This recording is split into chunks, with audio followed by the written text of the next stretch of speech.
What's up, everyone? Welcome back to the channel. Today, I wanted to talk a little bit about safety in crypto, how to protect your capital, how to safeguard your crypto fortune. Sadly, today was another day where one exchange, for example, Margex, defaulted basically on open trades and reverted it back. People lost a lot of money. I've lost money in the past. We saw FTX collapse. We saw Celsius collapse. Um, the BlockFi, both DeFi and centralized exchanges and options have gone bankrupt in the past. Have been subject to hacks. Basically, people have lost lots and lots of money, millions and billions over the years. Uh, Actually, it's expected for people to have lost around $2 billion, $2 billion yearly. So that's not in total; that's yearly. So that's an astonishing amount of money. And because it's not regulated, very few people actually get their money back or manage to recoup a little bit or find some limit some losses, whatever. It's Yeah, it's both appalling, but it's also the risk in dealing with crypto because it's unregulated. It's not centralized. There's not a company or at least not usually a company where you can go and reclaim your money. Usually, when they're bankrupt, everything's gone. And yeah, I saw a lot of people making basic mistakes on this, and they can be blamed. People are new to crypto. They haven't weathered the storm like I have, or maybe you have as well. And I just want to go through some safety tips, basic stuff you can do to keep your crypto safe, keep your money safe. Obviously, it'll never be 100% risk free, but we can limit the risks incredibly. And yeah, it'll prevent you from losing money, which is something I'm passionate about. I hate it when people lose money. I hate people being scammed. I hate scammers in general. I've been scammed in the past. It sucks. And yeah, I'll go through that in the video.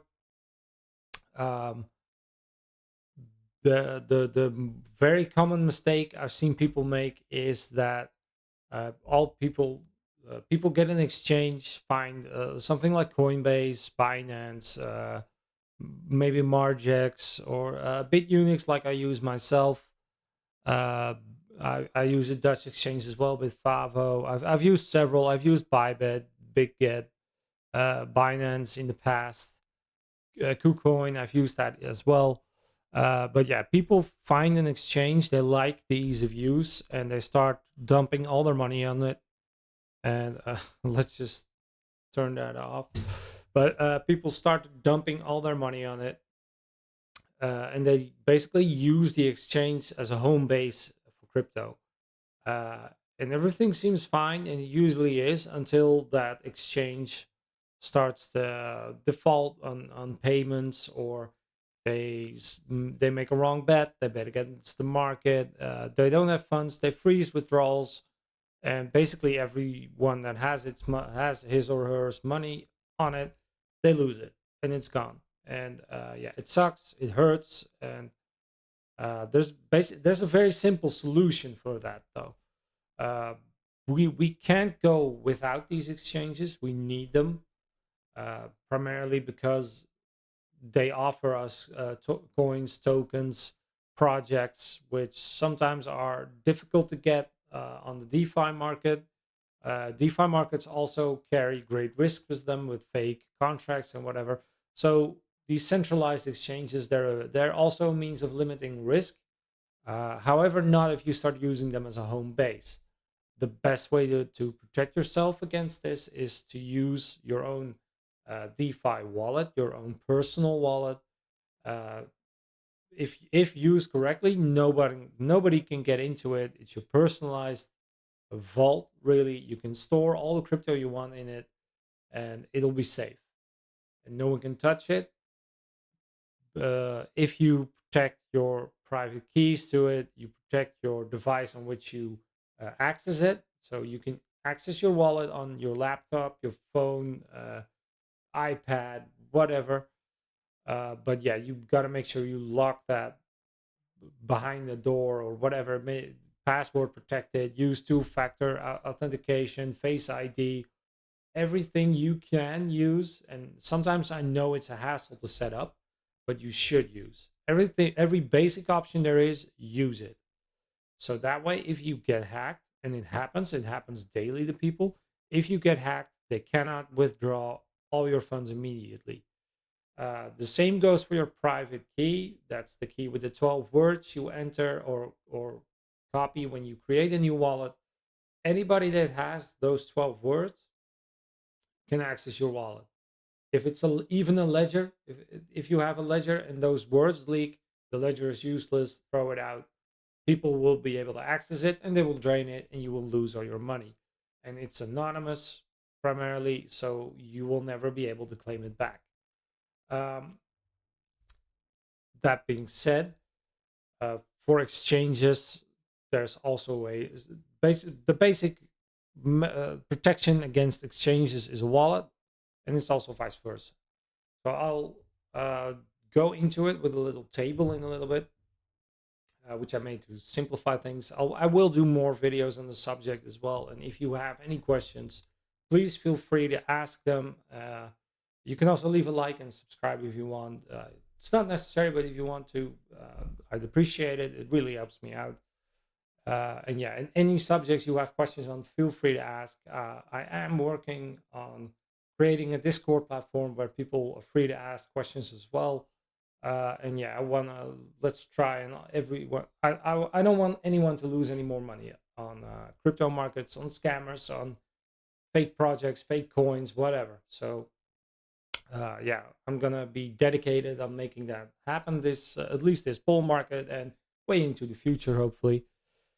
But yeah, let's get into the rest of the video.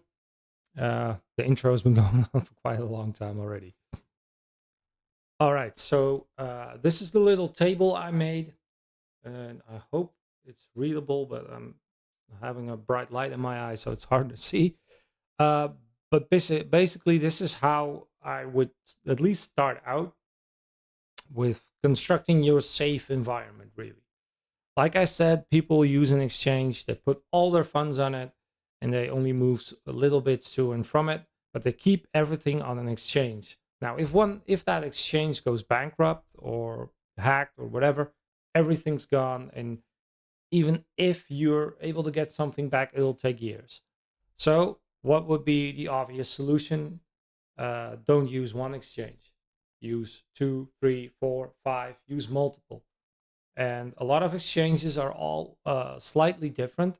So one is better for isolated margin trading, one is better for spot buying, one is better for meme coins because it features newer tokens earlier, and another one could be great for cross margin trading or copy trading or anything else. And yeah, basically any exchange you could use all the benefits they have, you can use to your advantage. Some have extra deposit bonuses, but if you use that, be aware that all those benefits eventually uh, they will go. Nothing is forever, and crypto is a very fast moving world. So all the benefits that there are, eventually they'll drop. Crypto.com had a great crypto credit card with free Netflix and Disney Plus and whatever. Everybody started using it, and they changed the terms. People lost a lot of money because the token immediately dumped while they had their tokens locked up in yearly staking to get the free Netflix. So yeah, on the free Netflix, people lost thousands because of a $15 subscription. So and that's another risky thing to do. But in general, every benefit is temporary, so safeguard yourself against that. So instead of using one exchange, spread your money across several exchanges. So if you're trying to move money or withdrawing money, you can still access the other funds. You can trade with that. If one goes bankrupt, you still have the others. If one defaults or starts, I don't know, gets hacked, or you get hacked on that exchange because you didn't set up two-factor authentication, or your password gets leaked, whatever, all the other exchanges are safe. So instead of losing 100% of your money, if you use 4 exchanges, you'll only lose 25%. Now, there's an even better way to protect your funds, which is using your own DeFi wallet. A wallet app like Trust Wallet, for example, or MetaMask. You can open the app, log in, you can create a new wallet from scratch. You can also set up two-factor authentication on it. You'll get the 12 words or 24-word passphrase.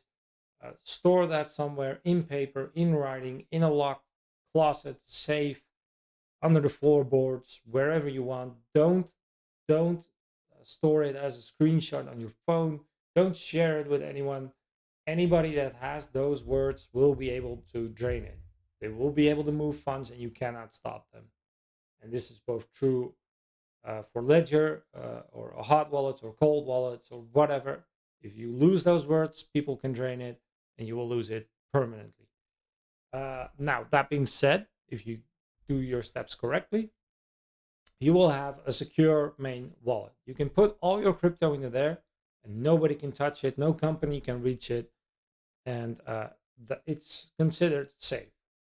So that is basically our first layer, our main wallet. I painted it green because it's the safest spot. Now, what I personally do, I have one of those, my personal vaults. I call it Fort Knox. I named it Fort Knox in my phone app, in my wallet apps. And then I have a sub wallet. This is the only wallet I have that interacts with it, unless I think it's compromised. And if it is, I burn it. I lose the password to it, create a new one, and I start using that to only interact with this. So that sub wallet is basically the only thing I ever interact with. This wallet, my main wallet, will never connect to an exchange or a second exchange or a DEX platform like Radium, Jupiter, or PancakeSwap, gaming platforms like Gala Games or OpenSea, NFT websites, whatever. Nothing will ever interact with that main wallet.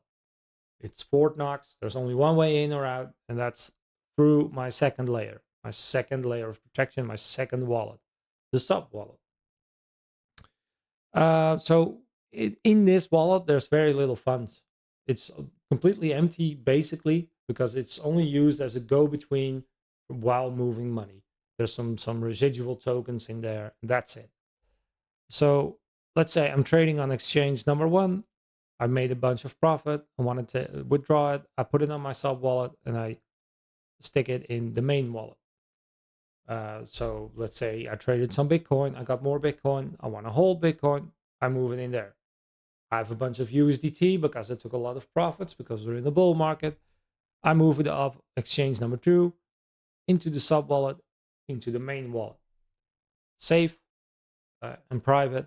And if this wallet gets hacked because I connect to the wrong website, they get my password, they will only be able to drain whatever's in there.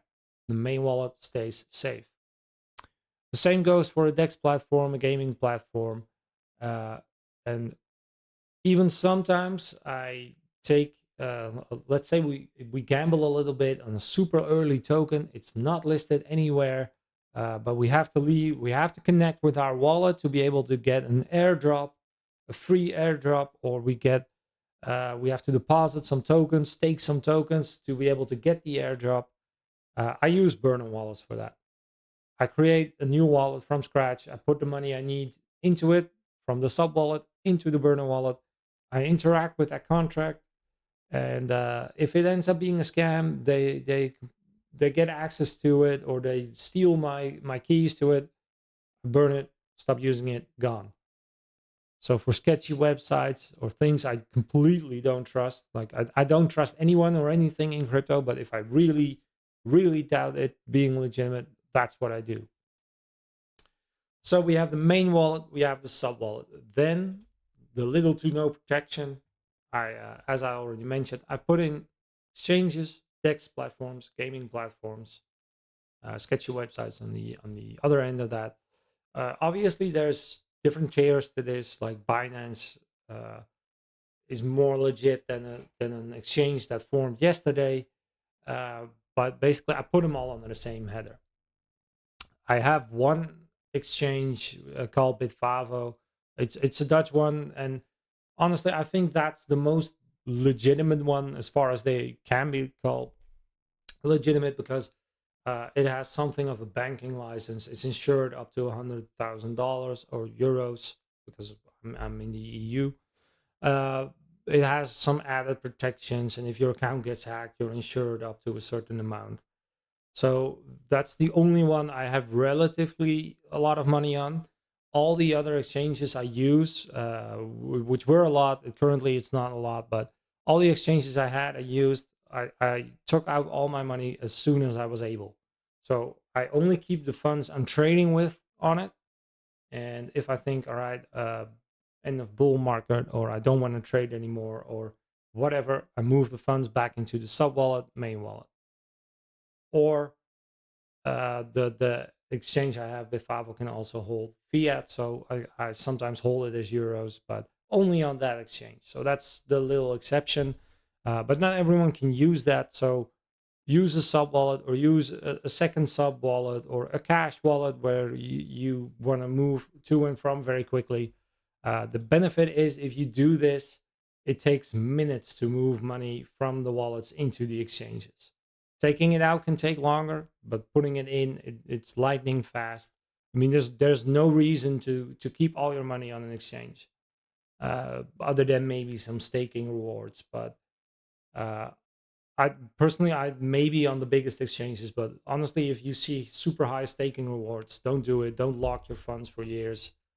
Uh, I think it's too risky, and something like Margex proves the point. But obviously, we had FTX collapse, we had Celsius collapse, we had BlockFi collapse, so, which was a DeFi one, and a DeFi DEX platform, basically. It wasn't an exchange, though. It was a decentralized staking platform, but the same rule applies. The DeFi platforms are even more riskier, actually, uh, as are the gaming platforms. They aren't focused on trading, so the exchanges have a lot more funds usually, so they invest more in protection and anti-hacking and whatever.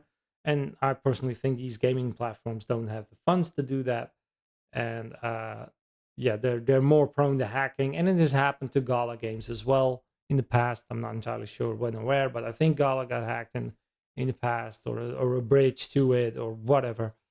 Uh, Basically, hacking, cheating, scammers, exchanges, nothing. Do not trust anything or anyone. Don't trust me. I say it in all my videos. Don't do exactly what I do. Don't trust what I say blindly. Do your own research, and only decide on what you think is the right way to go. And especially for new people, this can be quite intimidating, and it sounds like a lot of mumbo jumbo. But that's why I said, please ask your questions in the comment section below. I will be coming out with a Discord soon, where you're free to ask me any question, and to the best of my ability, I'll try to help you.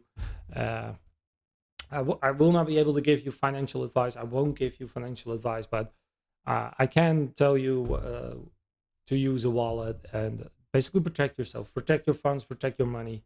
And yeah, even the links that I have listed here below, to currently BitUniX, Bitvavo, Etoro, whatever, they are, or at least Bitvavo, Etoro are bigger, more secure platforms, and have insurance up to a point.